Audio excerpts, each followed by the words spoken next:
Well, if you think surprising the winner in air might have been a bit of a challenge, to say you're right would be an understatement. AOPA Live's Paul Harrop shows you Steve's not the only one who got lucky on Sunday. Well, this had to be one of the most, if not the most complicated sweeps giveaway ruses AOPA has ever done. It involved 3 different airports and a dozen airplanes. Pulling this off is no easy feat. After weeks of planning, our plan gets set in motion with a phone call from the FBO at Anoka County Airport near Minneapolis. Okay, so your job is to call the house, make sure that our winner has left the house for the airport. My name is Katie Fribble, and I'm with the Aircraft Owners and Pilots Association. Now the clock is ticking. We've got to get from the FBO across the field to the hangars. Here we got 2 182s and a Super Cub and the whole team. We'll fly out to Litchfield, which I think is about 50 miles west of here. Well, so far we're on track with everybody in surprise. Called the wife. So. And she's in on it? She's in on it now, but she was in somewhat disbelief. How did he win?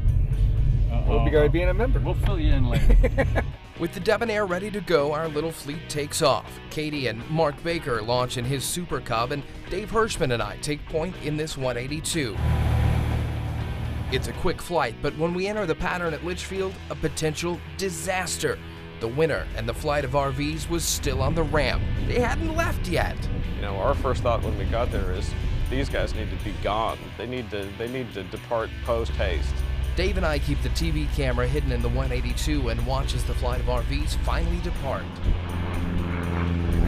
Right then, the winner's wife, Dawn, shows up. Are you Dawn? Great. 90 seconds earlier, and it all would have been a bust.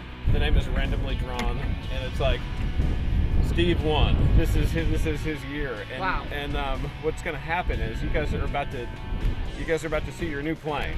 As we work to convince her, yes, it's real, the rest of the AOPA flight lands. We set up banners and order food and welcome local media to the field. Then Tom Horn and Mark Baker launch in the Debonair to surprise Steve in flight. Bob Collins is in the winner's RV with him and communicating with Tom. Another potential problem with our house of cards. I got a text in the air that said we went to Hutchinson Airport, and I thought, great, they went to an airport that we hadn't even talked about. After overflying Hutchinson and not seeing anything, Tom heads to Winstead as planned. And of course, no pressure. Next to me is the president of AOPA. I'm on GoPro cameras, and any shortcoming is there in Technicolor for everybody to see.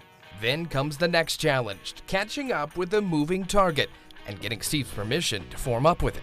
And I sped up, catch up with him, and he actually had to slow down in order for me to get to him, and so we radioed to him and said, could you slow down, please? RV out of Winstead, could you slow down a bit? We will slow. I think those words are going to be immortal in the RV community, that they've got this Beechcraft that's trying to catch them but can't. By now you know the Debonair forms up and Steve learns he's a winner. But none of this could have happened without the guy in Steve's right seat.